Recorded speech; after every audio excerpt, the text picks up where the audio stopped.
नमस्कार दोस्तों, मैं हूं आर्यन और आप सुन रहे हैं हिंदी गोस्ट टेल्स मेरे साथ। आज हम कुछ ऐसी कहानी देखेंगे जो खुद लोगों ने बयान की है, ऐसी कहानियों जिन्होंने उनकी जिंदगी बदल दी। कुछ ऐसा सोचने पर मजबूर कर देते हैं कि क्या भूत प्रेत आत्मा सचमुच सिर्फ कल्पना है या फिर वह सच में होते हैं। क्या यह कहानी सच है या फिर एक बनी बनाई बातें।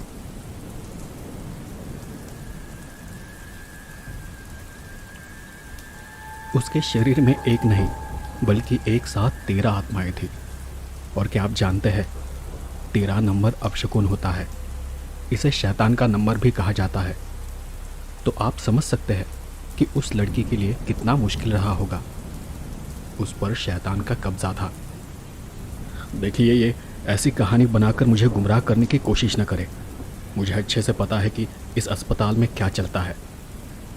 असल में मुझे नर्स की कही बात पर बहुत गुस्सा आ रहा था, क्योंकि मेरे पास जानकारी थी कि अस्पताल में कुछ गैरकानूनी काम चल रहा है। रात को अस्पताल से लड़कियों की चीखने की, चिल्लाने की, रोने की आवाज़ें सुनाई देती है। बस मेरे पास कोई पुख्ता सबूत नहीं था और न ही कोई मुझे सही से जानकारी दे रहा था। मैं गुस्से में अस्पताल के कॉरिडोर में यहाँ वहाँ चक्कर काटने लगा और सामने बैठी नर्स मुझे घूरे जा रही थी। मैं फिर एक बार गुस्से में ही नर्स के पास चला गया। देखिए, मैं आखिरी बार पूछ रहा हूँ, बड़े डॉक्टर साहब कब आएंगे, मुझे ठीक से बता दे। उसने भी मुझे थोड़ा गुस्से में ही जवाब दिया। देखिए, मैंने आपको पहले ही बता दिया था कि वो एक ऑपरेशन के लिए दूसरे अस्पताल गए हैं, इसलिए मैं भी नहीं बता सकती कि वो कब तक आ जाएंगे। नर्स बार बार यही एक कारण देकर मुझे टाल रही थी और मेरा गुस्सा बढ़ता जा रहा था। ये 5वीं बार था कि मैं डॉक्टर साहब से मिलने यहाँ आया था और वो अस्पताल में नहीं थे। मुझे अब यकीन हो गया था कि अस्पताल के अंदर सच में कुछ गड़बड़ चल रही है, क्योंकि डॉक्टर साहब मुझसे मिलना टाल रहे थे और बाकी किसी स्टाफ से पूछो तो मुझे बस भूत प्रेतों की कहानियां सुनाने लगते थे। ज़रूर यहाँ कुछ बड़ा कांड हुआ है जो ये सब मिलकर छुपा रहे हैं। मैं गुस्से में अस्पताल के बाहर चला गया। बाहर दूर एक टपरी पर जाकर चाय पी और तभी मुझे ऑफिस से फ़ोन आया। डॉक्टर साहब मिले? नहीं, आज भी पीछे के रास्ते से भाग गए लगता है, या फिर वहीं अंदर कहीं छुपे होंगे। लेकिन मैं आज ठान कर आया हूँ कि किसी भी हालत में उनसे मिलकर और पूछताछ कर कर ही जाऊँगा। एडिटर साहब ने मुझे कुछ देर और इंतज़ार कर वापस ऑफिस आने को कहा। मैंने अपनी चाय ख़त्म की और चाय वाले को पैसे दे ही रहा था कि तभी मैंने देखा कि अस्पताल के दूसरे सीनियर डॉक्टर मुझे देख चुपके से कहीं जा रहे थे। मैंने जल्दी से पैसे रखे और उनके पीछे दौड़ पड़ा। रुकिए सर जी। ओ सर, अरे कहाँ भाग रहे हो? मेरी आवाज़ सुनकर वो रुक गए, लेकिन उनकी गड़बड़ी देख लगा कि उन्हें मेरे साथ बातचीत करने का कोई मन नहीं था। मैंने उनसे भी उसी तरह बात की जैसे मैंने नर्स के साथ की थी। देखिए, मुझे पता है कि डॉक्टर साहब किसी बिल में छुपे बैठे हैं, और जब तक मैं ये जान नहीं लेता कि अस्पताल के नाम पर यहाँ क्या काला धंधा चल रहा है, मैं यहाँ से नहीं जाने वाला। वो दूसरे डॉक्टर शांत और गरीब स्वभाव के थे। उन्होंने बड़ी शांति से मुझे जवाब दिया। देखिए, मैं आपको पहले ही बता चुका हूँ कि यह अस्पताल है, और जिस लड़की की मौत के बारे में तुम जानना चाहते हो उस पर पुलिस की इंक्वायरी हो चुकी है। न हमने कोई गलत काम किया है और न ही उन्हें कोई सबूत मिला है। तो तुम ये बातें अपने दिमाग से निकाल दो। और रही डॉक्टर साहब की बात, तो सच में वो कुछ दिनों से बिजी है, वो नहीं मिल पाएंगे आपको। मैंने फिर भी उन्हें गुस्से में कहा, जानता हूँ और अच्छे से समझता भी हूँ क्यों नहीं मिल पाएंगे। आखिरकार उन्होंने मुझे हाथ जोड़े और पीछे की ओर चले गए। वहीं अस्पताल के पीछे की ओर गाड़ी पार्किंग की जगह थी और उससे कुछ दूर आगे अस्पताल का मुर्दाघर था, जो कि मैंने तब देखा था जब डॉक्टर साहब अपनी गाड़ी को पार्किंग से निकाल रहे थे। मैं भी कुछ देर रुककर उनके पीछे पीछे चला गया। डॉक्टर साहब तो अपनी गाड़ी में बैठकर चले गए, लेकिन मैंने अपना रुख मुर्दाघर की ओर किया। वहाँ गया तो वहाँ बाहर ही एक वॉचमैन बैठा था। मुझे लोहे के गेट के बाहर ही टोकते हुए उसने मुझे पूछा, कहाँ जाना है? मैंने अपना सर नाम में हिलाया। उसने उसी अंदाज में आगे कहा, किसी की लाश लेने आए हो तो खिड़की पर जाकर पहले कागज़ बनाओ, डॉक्टर से साइन लेकर फिर यहाँ आना। उनकी उम्र 45 से 50 के करीब थी, इसलिए मैंने उन्हें चाचा कहा। चाचा, मैं यहाँ बॉडी लेने नहीं आया हूँ। बस क्या आप मुझे एक बात बता सकते हैं कि यहाँ इस अस्पताल में कुछ 10-12 दिन पहले एक लड़की की मौत हुई थी, जिस मामले को शायद अस्पताल प्रशासन दबा रहा है। क्या आपको उसके बारे में कुछ पता है? उन्होंने थोड़ी देर के लिए कुछ सोचा और मुझे कहा, नहीं बेटा, इतना कुछ तो पता नहीं, लेकिन इतना जानता हूँ कि जब उसे यहाँ पोस्टमार्टम के लिए लाया गया था ना, तो उसके शरीर के अंग गायब थे। मतलब वैसा मैंने यहाँ पोस्टमार्टम करने वाले डॉक्टर को कहते हुए सुना था। बाकी नहीं पता कि उसके साथ क्या हुआ था। उनकी वो बात सुनकर मुझे अच्छा लगा। अरे चाचा, यही तो मैं जानना चाहता था। अच्छी जानकारी दी आपने, और पहली बार किसी ने सच बताया है। ये बाकी लोग कुछ पूछो तो बस भूत प्रेत की बात करते हैं, कहते हैं कि उस पर भूत सवार था, एक नहीं बल्कि 13। क्या बकवास बातें करते हैं। वॉचमैन चाचा ने मेरी बात पर आगे कहा, हाँ मैंने भी सुना है, पर हम लोगों को थोड़ी ना अंदर की बातें पता होती है। मैंने आगे बढ़ते हुए उनसे और एक सवाल किया, हाँ, अच्छा आपको उस लड़की का नाम पता है? नहीं, इतना नहीं पता। वैसे तुम कौन हो? वॉचमैन ने मुझे ऊपर से नीचे तक घूरते हुए सवाल किया। मैंने मुस्कुराकर अपनी जेब से आईडी निकालकर उन्हें दिखाया। जी मैं पत्रकार हूँ, अखबार में काम करता हूँ। मेरी बात सुनकर उन्होंने अजीब सा चेहरा बनाया और मुझे वहाँ से दूर जाने को कहा। चलो, मुझे लगा तुम कोई पुलिस वाले हो, जाओ यहाँ से। अब मेरा काम हो गया था, इसलिए मैंने उन्हें कुछ कहा नहीं। आगे की पूछताछ के लिए मुझे अच्छी जानकारी मिली थी। मैं फिर अस्पताल की आगे की ओर चला गया और मुझे वहाँ आता देख नर्स ने अपनी गर्दन घुमा ली और नीचे देखने लगी।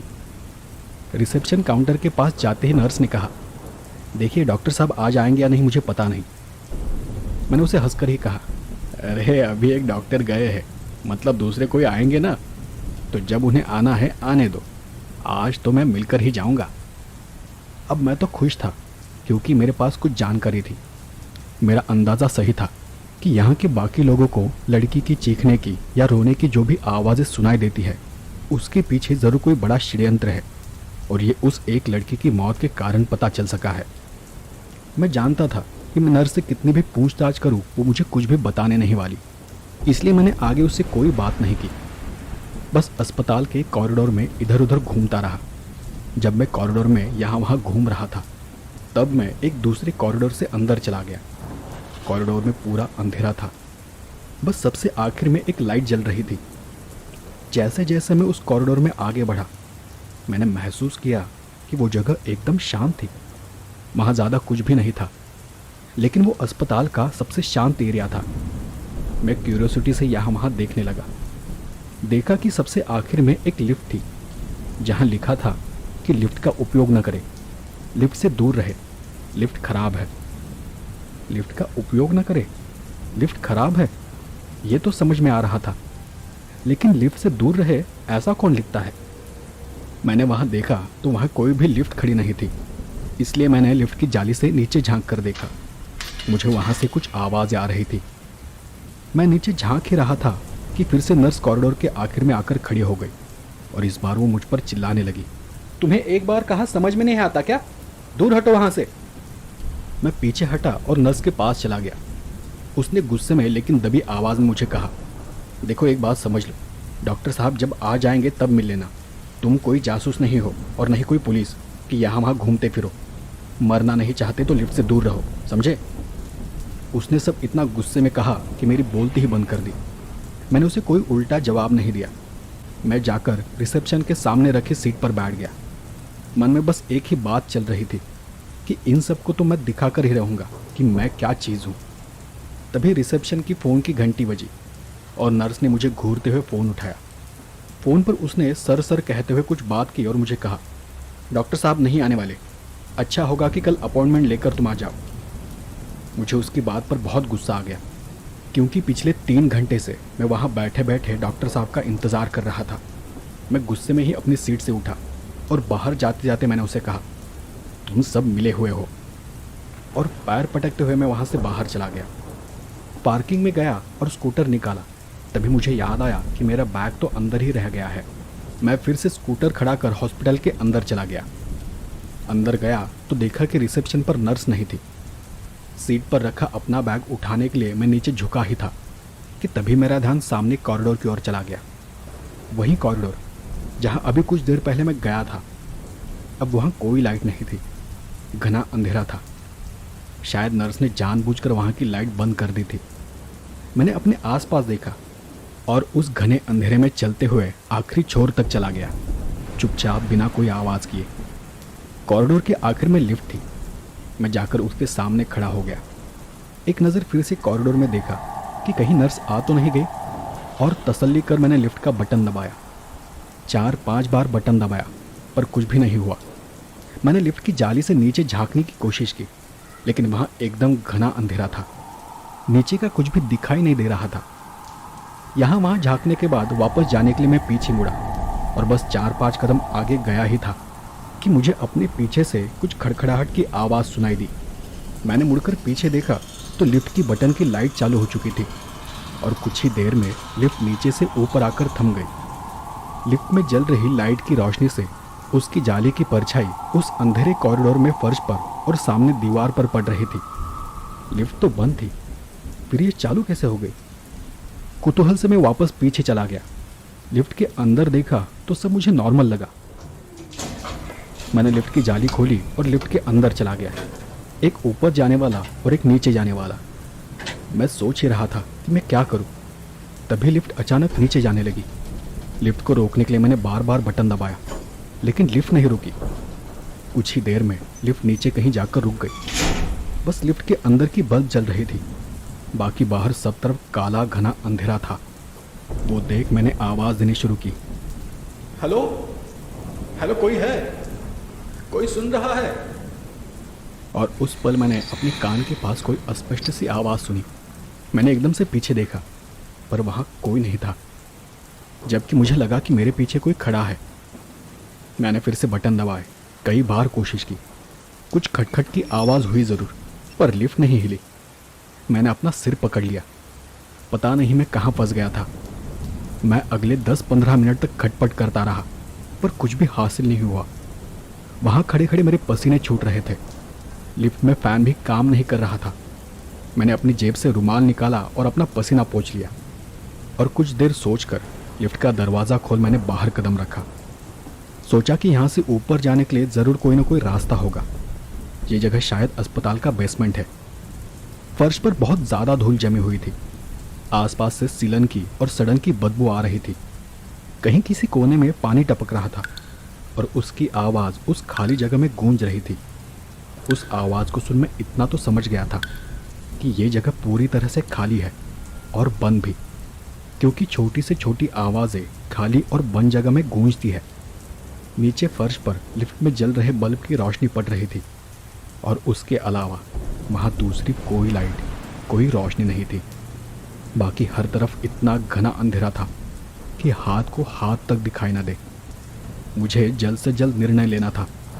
मैंने सोचा कि मैं दीवार के सहारे छूते हुए आगे बढ़ता रहूँगा तो कोई ना कोई तो दरवाज़ा या कोई सीढ़ी ज़रूर मिल जाएगी। और ये सोचकर मैं एक तरफ की दीवार को छूते हुए आगे बढ़ने लगा। सोचा कि कोई बटन, कोई लाइट मिल जाए तो भी बहुत है। मैं धीरे धीरे आगे बढ़ रहा था। जैसे जैसे मैं आगे जा रहा था मुझे सांस लेने में तकलीफ़ हो रही थी। मेरी ही सांसों की आवाज़ से मुझे डर लग रहा था। और अचानक मेरा पैर किसी चीज़ पर गिरा। उसके स्पर्श से मेरे रोंगटे खड़े हो गए। कोई चूहा था शायद। उस छोटी सी हलचल से भी मेरा पूरा शरीर कांप उठा था। कुछ साफ दिखाई नहीं दे रहा था। और फिर से ट्यूबलाइट झपकनी शुरू हो गई, आवाज़ करने लगी। जहाँ तक रोशनी थी वहाँ तक मैंने पूरे हॉल में नज़र घुमा कर देखा। वहाँ कुछ भी नहीं था। दाईं तरफ के कोने में देखा तो वहाँ कुछ दूरी पर जंजीरें पड़ी थी, सूखी हड्डियाँ और एक काला बर्तन था। अजीब से एहसास से मेरा खून ठंडा पड़ता चला गया। मेरी बाईं तरफ से मुझे सांसों की आवाज़ सुनाई दे रही थी। उस एहसास से मेरे रोंगटे खड़े हो गए, शरीर जम सा गया, हाथ पांव होठ तक थरथराने लगे। मैंने तिरछी नज़र से अपनी बाईं तरफ देखने की कोशिश की। वो ठीक मेरे बगल में खड़ी थी, मेरी तरह दीवार से सटकर, और मुझे ही घूर रही थी। मुझे देखते ही उसके चेहरे पर एक अजीब सी मुस्कुराहट फैल गई और मेरे पूरे शरीर में एक सिरहन सी दौड़ उठी। मैं झटके से दूर हो गया, जैसे मुझे कोई बिजली का झटका लगा हो, और उसी के साथ मैं वहीं कोने में गिर पड़ा। मैं उसे साफ साफ देख पा रहा था। पीले रंग की किसी जानवर जैसी आंखें, छिला हुआ रेशाओं से भरा चेहरा और उसके मुंह से खून की लार टपक रही थी। उसे देख मेरे मुंह से एक शब्द भी नहीं निकला और वो मुझे घूरते हुए अपनी गर्दन को आड़े टेढ़े घुमाते हुए मेरी ओर बढ़ने लगी। बढ़ते बढ़ते वो नीचे बैठ गई और रेंगते हुए दीवार पर चढ़ गई, जैसे कोई छिपकली दीवार पर रेंगती है। मेरी धड़कनें तेज हो गई थी। ट्यूबलाइट की झपकती रोशनी में मैं बार बार उसकी एक अस्पष्ट सी झलक देख पा रहा था। चेहरे पर अजीब सी रेखाएं थी, काली उभरी रेखाएं, पीली चमकती आंखें, फटे पुराने कपड़े और किसी बंदर जैसे लंबे बारीक हाथ थे और उन हाथों में टूटी लोहे की मोटी जंजीर थी। धीरे धीरे रेंगते हुए वो ठीक मेरे ऊपर दीवार पर आकर रुक गई। मैं उसी हालत में नीचे फर्श पर पड़ा था। उठने की मुझ में हिम्मत नहीं थी। उसकी नज़र मुझ पर टिकी थी। एक पल के लिए भी उसने यहाँ वहाँ नहीं देखा, जैसे कोई जानवर अपने शिकार को देखता है। मैं जानता था कि वो किसी भी पल मुझ पर झपट सकती है और उसी पल उसने अपना जबड़ा खोला, जैसे कोई जानवर खोलता है।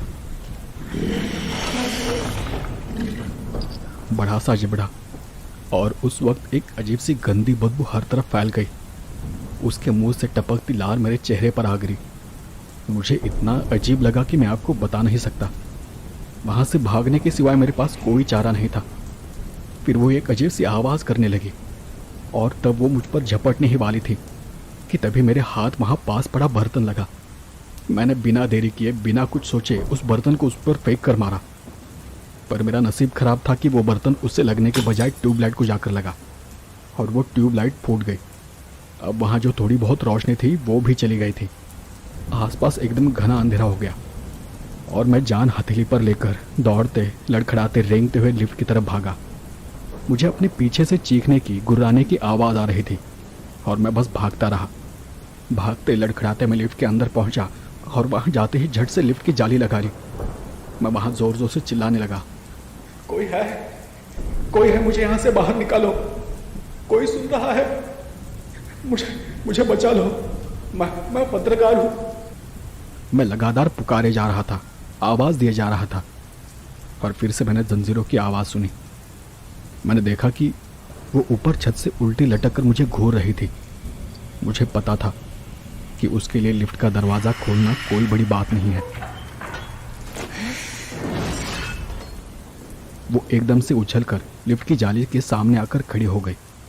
मैंने नीचे बैठ अपने दोनों पैर पूरी ताकत से जाली पर जमा कर रखे थे। वो अजीब आवाज़ करते हुए मुझे घूर रही थी और एकदम से उसने 3-4 बार जाली को ज़ोर ज़ोर से हिलाया। मैं ज़ोर से चीखा, चिल्लाया तो वो मुझ पर हंसने लगी। उसने जाली खोलने की कोशिश नहीं की थी, वो तो बस मेरे साथ खेल रही थी। मुझे डरता हुआ देख उसे एक अजीब सा सुकून मिलता था। वो अजीब तरह से मुस्कुराती थी। उसने जाली खोलने की कोई कोशिश नहीं की और बड़े आराम से वो नीचे बैठ गई। फिर उसने अपना एक हाथ जाली के अंदर डाला और अपने खुरदुरे हाथों से मेरे पैर को सहलाने लगी। एकदम से उसने मेरे पैर को पकड़ लिया और मैं जानता था कि अब वो मुझे मार कर ही दम लेगी। मुझे इतनी आसानी से वहाँ से नहीं जाने देगी। वो भी जानती थी कि मैं पैर हटा नहीं सकता, तो पैर को सहलाते हुए उसने एकदम से अपने लंबे मोटे नाखून उंगलियों समेत मेरे पैर में धंसा दिए। दर्द की मारी मेरी जान निकल गई और मैं जोर से चीख उठा। वो अपने नाखूनों से मेरे पैर को चीरने लगी। उस दर्द से मेरे आंसू निकल आए। दर्द को मैं अंदर ही अंदर दबाए जा रहा था, पर उसे उस बात का मज़ा आ रहा था। वो धीमे धीमे मुस्कुरा रही थी, मुझ पर हंस रही थी। उसने अपने गंदे नाखूनों से मेरा पूरा पैर नोच डाला और उस पर लगे मांस को, खून को चाट कर चबाने लगी। दर्द बहुत ज़्यादा हो रहा था, मुझसे सहा तक नहीं जा रहा था। मेरी आंखें बंद होने लगी थी, शायद मुझे चक्कर आ रहे थे। उसने फिर से मेरा दूसरा पैर पकड़ लिया। एक अजीब सी आवाज़ करते हुए पूरी ताकत से उसने दूसरे पैर को दबाया। एक बार फिर से मैं दर्द से चीख उठा। तेज दर्द के कारण मेरी आंखें इस बार अपने आप ही बंद हो गई। आंखों की रोशनी धुंधली होती चली गई। कानों में मैंने कुछ खड़खड़ाहट की आवाज़ सुनी। लगा जैसे लिफ्ट का दरवाज़ा खुल गया है। उसके बाद क्या हुआ वो देखने के लिए मैं होश में नहीं था। बस मेरे शरीर पर वार हो रहे थे और मैं बेहोश होता चला गया, जैसे मेरी जान निकल गई हो। जब मुझे होश आया तो मैं एक साफ सुथरे बेड पर पड़ा था। शरीर पर जगह जगह पर छोटी बड़ी पट्टियां लगी थी, बड़े बड़े घाव थे। एक पैर पूरा पट्टियों में लिपटा हुआ था, जो कि हिल भी नहीं रहा था। दूसरे पैर में खरोंचे थी। मैंने उठने की एक नाकाम कोशिश की और पाया कि मुझ में उठने की ताकत नहीं है। एक आँख से मुझे ठीक से दिखाई भी नहीं दे रहा था। मैं वहीं पड़े पड़े अपने आसपास की सभी बड़ी मशीनों को निहारने लगा और मैं समझ गया कि मैं किसी आईसीयू वार्ड के अंदर हूँ। तभी कोई आईसीयू के अंदर आ गया। शरीर पर डॉक्टर का सफ़ेद कोट चढ़ा हुआ था और उनके साथ में रिसेप्शन पर बैठने वाली गुस्सेल नर्स थी। वो डॉक्टर मेरे पास आकर खड़े हो गए और मेरे पैर को निहारते हुए मुझे कहा, मैं ही डॉक्टर भूषण हूँ जिससे आप मिलना चाह रहे थे। मैंने दबी आवाज़ में पूछा, डॉक्टर साहब वो क्या था, वो कौन थी? डॉक्टर साहब ने मेरे जख्मों को और फिर मेरी जख्मी आंख को देखते हुए जवाब दिया, कोई नहीं थी। मैं जानता हूँ तुमने ये जानबूझकर किया है। तुम बस हमारे पीछे पड़े हो, बस किसी तरह अस्पताल का नाम खराब करना चाहते हो। मैंने फिर उन्हें कहा, नहीं सर, मैंने खुद अपनी आंखों से नीचे बेसमेंट में एक लड़की को देखा है, बहुत अजीब और घिनौनी।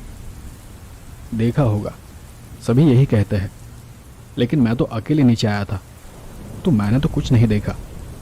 देखो तुम मुझे अपना काम करने दो। और हाँ, तुम्हारी जानकारी के लिए फिर से बता दूं कि 12 दिन पहले जिस लड़की की मौत हुई थी वो एक दिमागी मरीज थी जो खुद ही अपने आप को हानि पहुंचा रही थी।